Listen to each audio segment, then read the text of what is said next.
بسم اللہ الرحمن الرحیم۔ السلام علیکم۔ اب اس لیسن میں ہم سورہ الماعون کا پہلے انٹروڈکشن دیکھ لیتے ہیں اور پھر اس کے بعد ہم اس کی ٹرانسلیشن دیکھیں گے۔ تو تفہیم القرآن میں مولانا مودودی رحمۃ اللہ نے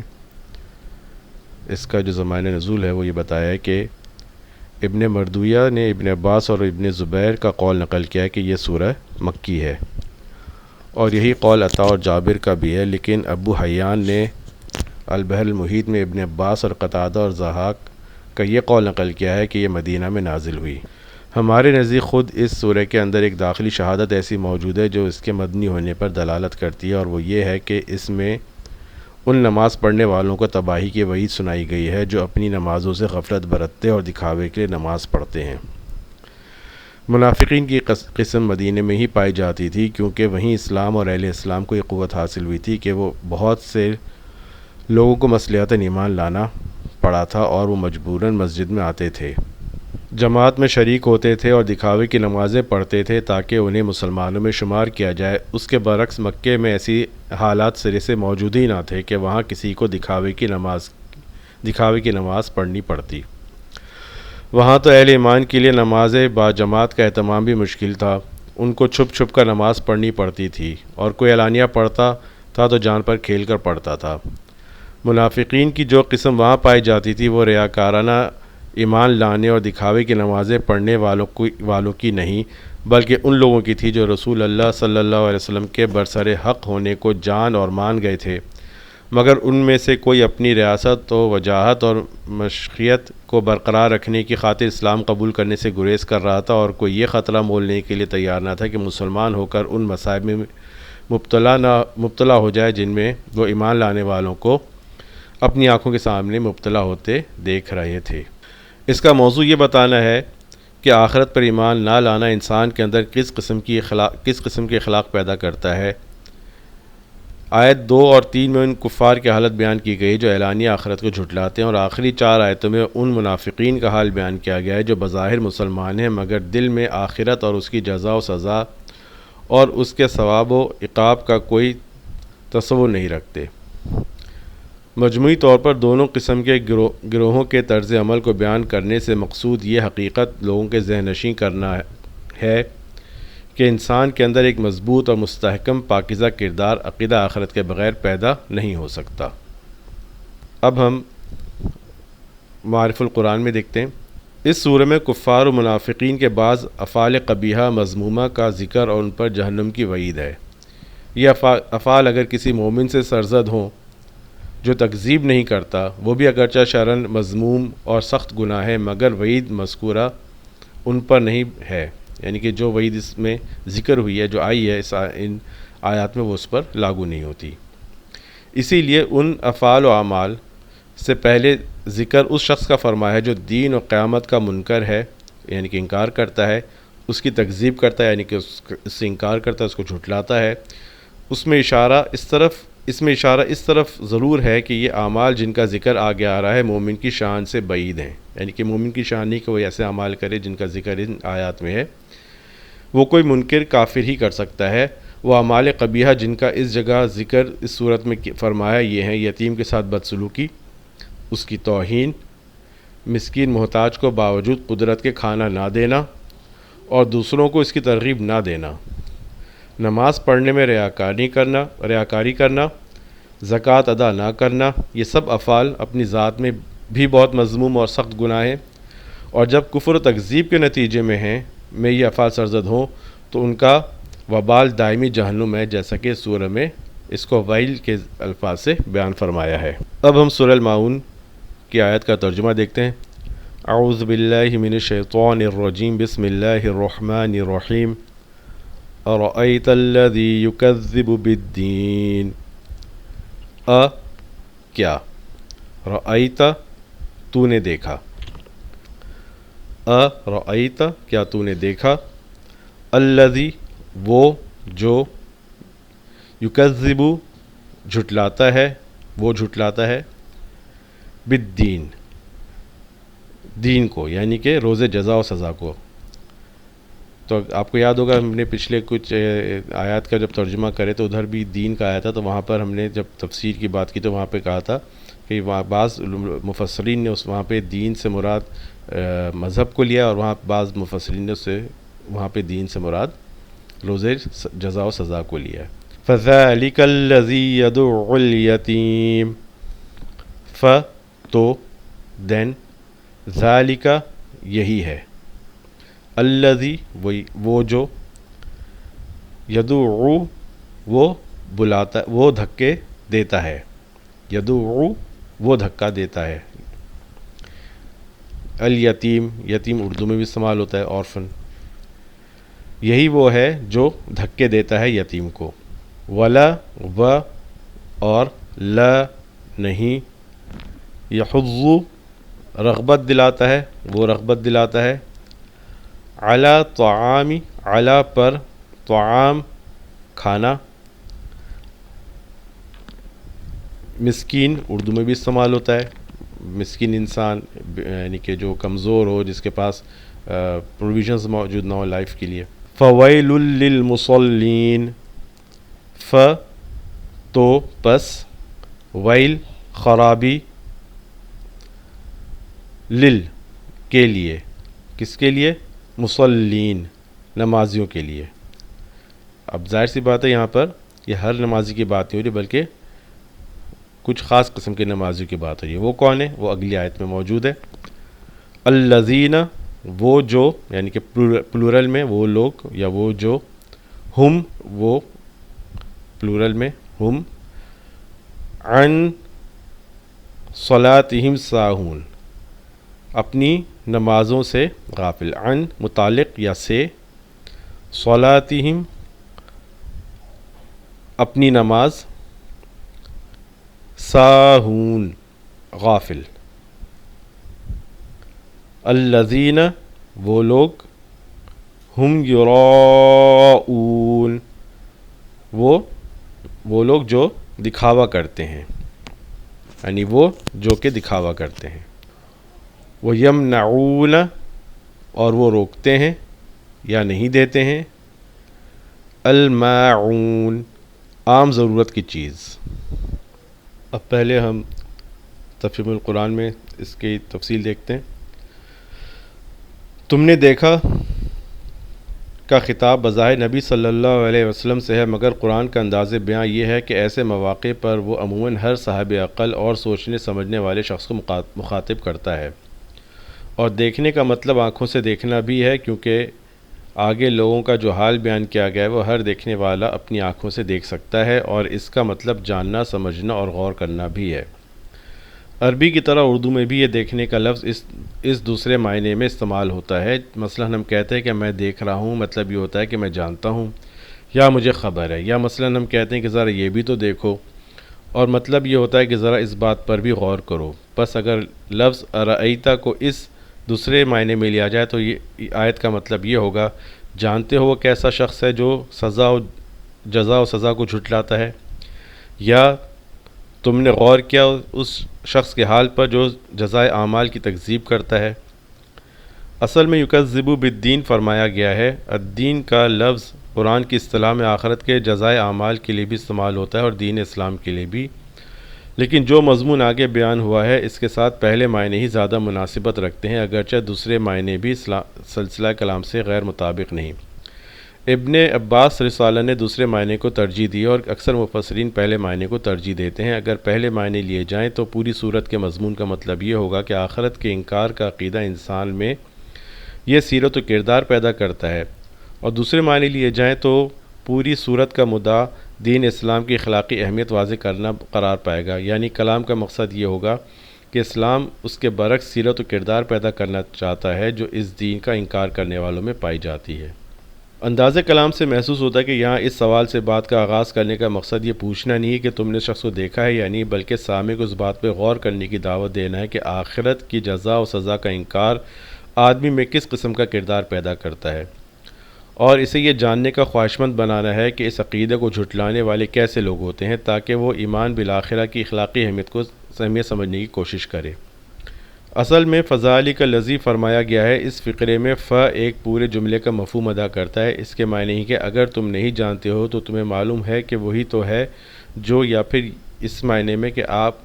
اپنے اسی انکار آخرت کی وجہ سے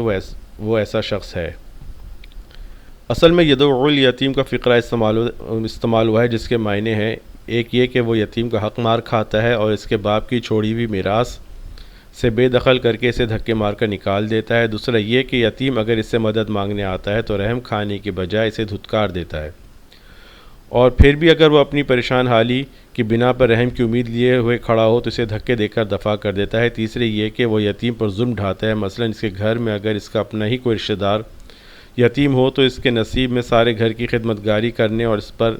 بار بار پہ جھڑکیاں اور ٹھوکریں کھانے کے سوا کچھ نہیں ہوتا۔ علاوہ بری اس فقرے میں یہ معنی بھی پوشیدہ ہیں کہ اس شخص سے کبھی کبھار یہ ظالمانہ حرکت سرزد نہیں ہو جاتی، بلکہ اس کی عادت اور اس کا مستقل رویہ یہی ہے۔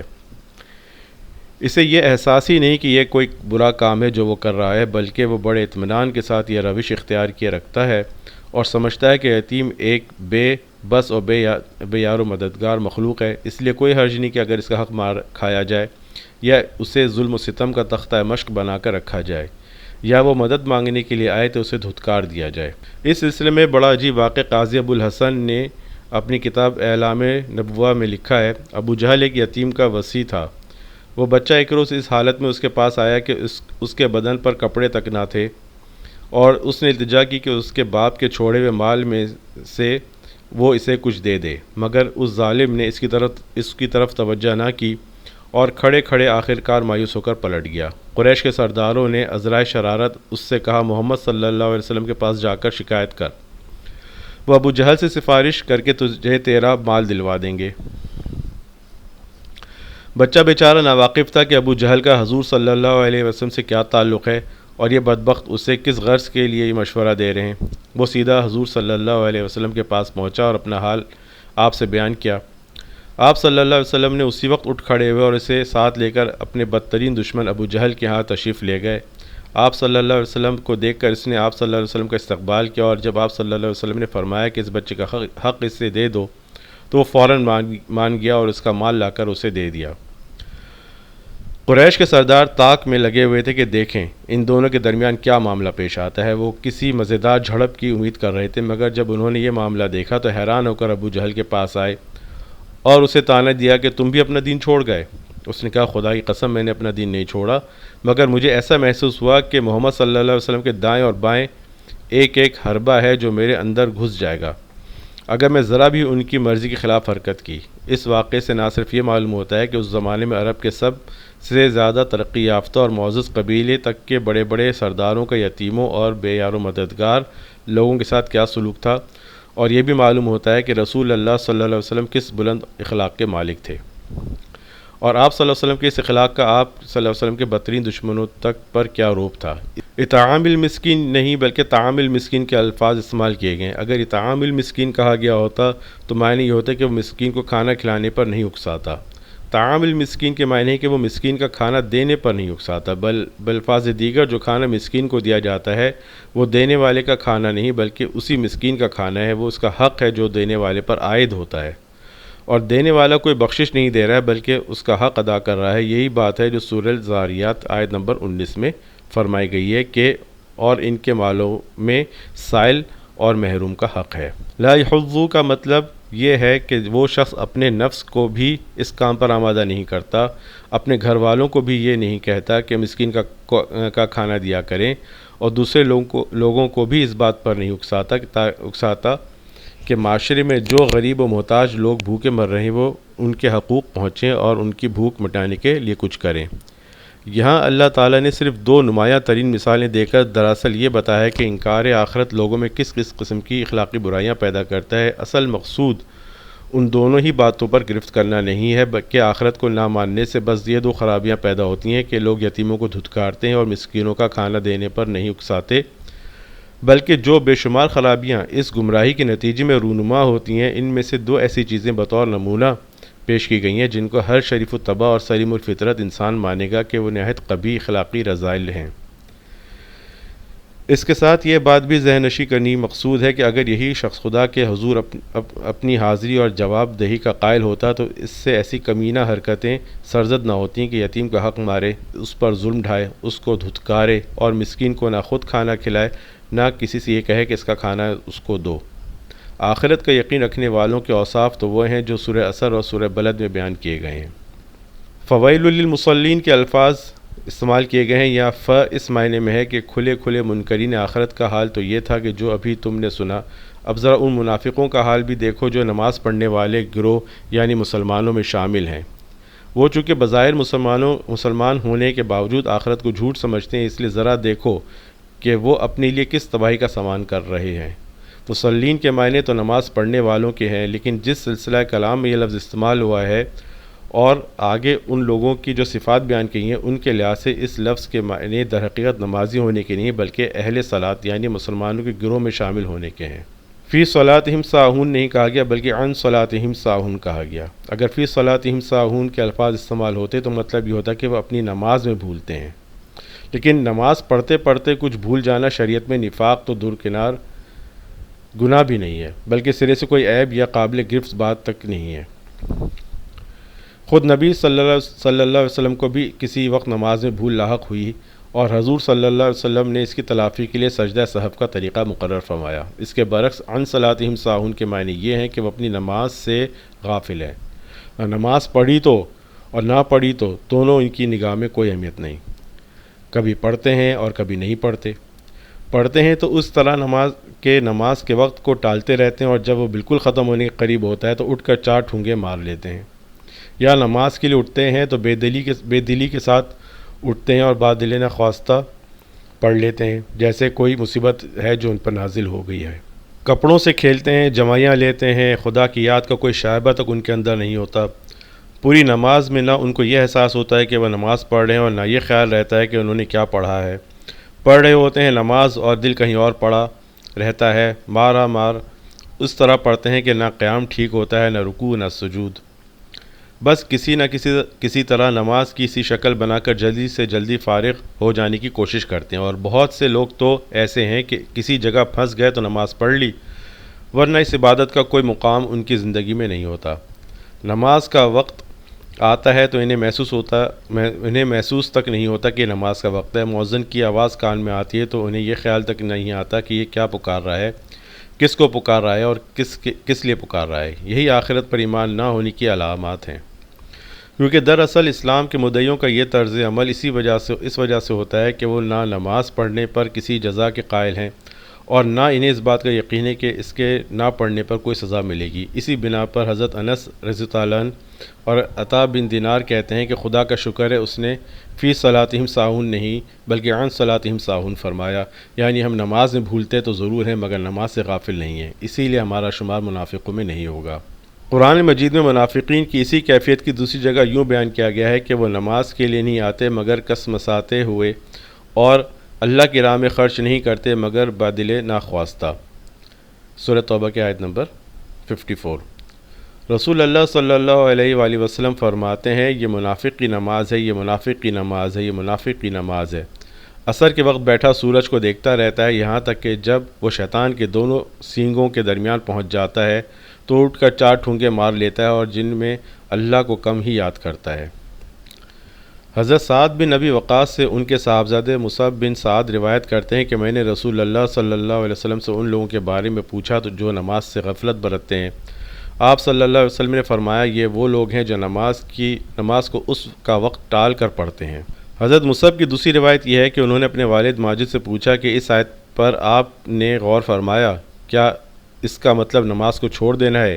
یا اس سے مراد نماز پڑھتے پڑھتے آدمی کا خیال کہیں اور چلا جانا ہے؟ خیال بڑھ جانے کی حالت ہم میں سے کس پر نہیں گزرتی؟ انہوں نے جواب دیا نہیں، اس سے مراد نماز کے وقت کو ضائع کرنا اور اسے وقت پر ٹال کر پڑھنا ہے۔ اس مقام پر یہ بات سمجھ لینی چاہیے کہ نماز میں دوسرے خیالات کا آ جانا اور چیز ہے، نماز کی طرف کبھی متوجہ ہی نہ ہونا اور اس میں ہمیشہ دوسری باتیں ہی سوچتے رہنا بالکل دوسری چیز۔ پہلی حالت و بشریت کا تقاضا ہے، بلا ارادہ دوسرے خیالات آ ہی جاتے ہیں، اور مومن کو جب بھی احساس ہوتا ہے کہ نماز سے اس کی توجہ ہٹ گئی ہے تو وہ پھر کوشش کر کے اس کی طرف متوجہ ہو جاتا ہے۔ دوسری حالت نماز سے غفلت برتنے کی تعریف میں آتی ہے، کیونکہ اس میں آدمی صرف نماز کی ورزش کر لیتا ہے، خدا کی یاد کا کوئی ارادہ اس کے دل میں نہیں ہوتا۔ نماز شروع کرنے سے اسلام پھیرنے تک ایک لمحے کے لیے بھی اس کا دل خدا کی طرف متوجہ نہیں ہوتا، اور جن خیالات کو لیے وہ نماز میں داخل ہوتا ہے انہی میں مستغرق رہتا ہے۔ اب یہ تفسیر اس آیت کی ہے، وہ لوگ جو کہ دکھاوا کرتے ہیں۔ تو یہ جو آیت ہے، یعنی کہ فقرہ جو اس آیت میں ہے، یہ ایک مستقل فقرہ، یعنی کہ فقرہ بھی ہو سکتا ہے اور پہلے فقرے سے متعلق بھی۔ اگر اسے ایک مستقل فقرہ قرار دیا جائے تو اس کا مطلب یہ ہوگا کہ کوئی نیک کام بھی وہ خالص نیت کے ساتھ خدا کے لیے نہیں کرتے، بلکہ جو کچھ کرتے ہیں دوسروں کو دکھانے کے لیے کرتے ہیں، تاکہ ان کی تعریف ہو، لوگ ان کو نیکوکار سمجھیں، ان کے کار خیر کا ڈھنڈورا دنیا میں پٹے، اور اس کا فائدہ کسی نہ کسی صورت میں انہیں دنیا ہی میں حاصل ہو جائے۔ اور اگر اس کا تعلق پہلے فقرے کے ساتھ مانا جائے تو مطلب یہ ہوگا کہ وہ دکھاوے کی نمازیں پڑھتے ہیں۔ مفسرین نے بالعموم دوسرے ہی معنی کو ترجیح دی ہے، کیونکہ پہلی نظر میں یہی محسوس ہوتا ہے کہ اس کا تعلق پہلے فقرے سے ہے۔ ابن عباس رضی اللہ عنہ فرماتے ہیں، اس سے مراد منافقین ہیں جو دکھاوے کی نماز پڑھتے ہیں، اگر دوسرے لوگ موجود ہوتے تو پڑھ لیتے اور کوئی دیکھنے والا نہ ہوتا تو نہیں پڑھتے تھے۔ دوسری روایت میں ان کے الفاظ یہ ہیں، تنہا ہوتے تو نہ پڑھتے اور اعلانیہ پڑھ لیتے تھے۔ قرآن مجید میں بھی منافقین کی یہی حالت بیان کی گئی ہے۔ وَيَمْنَعُونَ الْمَاعُونَ، اور روکتے ہیں عام ضرورت کی چیزوں سے۔ اصل میں لفظ معون استعمال ہوا ہے۔ حضرت علی، ابن عمر، سعید بن جبیر، قتادہ، حسن بصری، محمد بن حنفیہ، ضحاک وغیرہ کا قول یہ ہے کہ اس سے مراد زکوٰۃ ہے۔ ابن عباس، ابن مسعود، ابراہیم نخعی، ابو مالک وغیرہ کا قول ہے کہ اس سے مراد عام ضرورت کی اشیاء، مثلا ہنڈیا، ڈول، کلہاڑی، ترازو، نمک، پانی، آگ، چقماق وغیرہ ہیں، جو عموماً لوگ ایک دوسرے سے عاریتاً مانگتے رہتے ہیں۔ سعید بن جبیر اور مجاہد کا بھی ایک قول اس کی تائید میں ہے۔ حضرت علی کا بھی ایک قول یہ ہے کہ اس سے مراد زکوٰۃ بھی ہے، اور یہ چھوٹی چھوٹی عام ضروریات کی چیزیں بھی۔ اکرمہ سے ابن ابی حاتم نے نقل کیا ہے کہ معون کا اعلیٰ مرتبہ زکوٰۃ اور ادنیٰ ترین مرتبہ یہ ہے کہ کسی کو چھلنی، ڈول یا سوئی عاریتاً دی جائے۔ حضرت عبداللہ بن مسعود فرماتے ہیں کہ ہم اصحاب محمد صلی اللہ علیہ وآلہ وسلم یہ کہا کرتے تھے کہ معون سے مراد ہنڈیا، کلہاڑی، ڈول، ترازو اور ایسی ہی دوسری چیزیں مستعار دینا ہے، یعنی کہ ادھار پہ دینا ہے۔ سعد بن ایاز ناموں کی تصریح کے بغیر قریب یہی قول رسول اللہ صلی اللہ علیہ وسلم کے صحابہ سے نقل کرتے ہیں، جس کے معنی یہ ہے کہ انہوں نے متعدد صحابہ سے بات سنی تھی۔ ابو ہریرہ کی ایک روایت کی نقل ہے جس میں وہ کہتے ہیں کہ خود رسول اللہ صلی اللہ علیہ وسلم نے اس آیت کی تفسیر بیان فرمائی کہ اس سے مراد کلہاڑی اور ڈول اور ایسی ہی دوسری چیزیں ہیں۔ اگر یہ روایت صحیح ہے تو غالباً یہ دوسرے لوگوں کے علم میں نہ آئی ہوگی، ورنہ ممکن نہ تھا کہ پھر کوئی اور شخص اس آیت کی کوئی اور تفسیر کرتا۔ اصل بات یہ کہ معون چھوٹی اور قلیل چیز کو کہتے ہیں جس میں لوگوں کے لیے کوئی منفعت یا فائدہ ہو۔ اس معنی کے لحاظ سے زکوٰۃ بھی معون ہے، کیونکہ وہ بہت سے مال میں تھوڑا سا مال ہے جو غریبوں کی مدد کے لیے دینا ہوتا ہے، اور وہ دوسری عام ضروریات کی اشیاء بھی معون ہے جن کا ذکر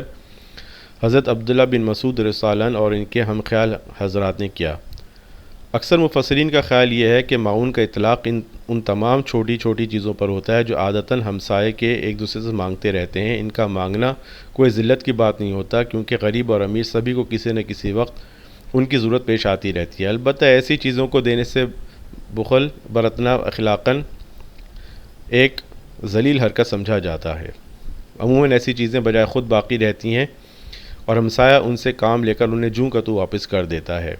اس معاون کی تعریف میں یہ بھی آتا ہے کہ کسی کے ہاں مہمان آ جائیں اور ہمسائے سے چارپائی یا بستر مانگ لے، یا کوئی اپنے ہمسائے کے تنور میں اپنی روٹی پکانے کی اجازت مانگ لے، یا کچھ دنوں کے لیے باہر جا رہا اور حفاظت کے لیے اپنا کوئی قیمتی سامان دوسرے کے ہاں رکھوانا چاہے۔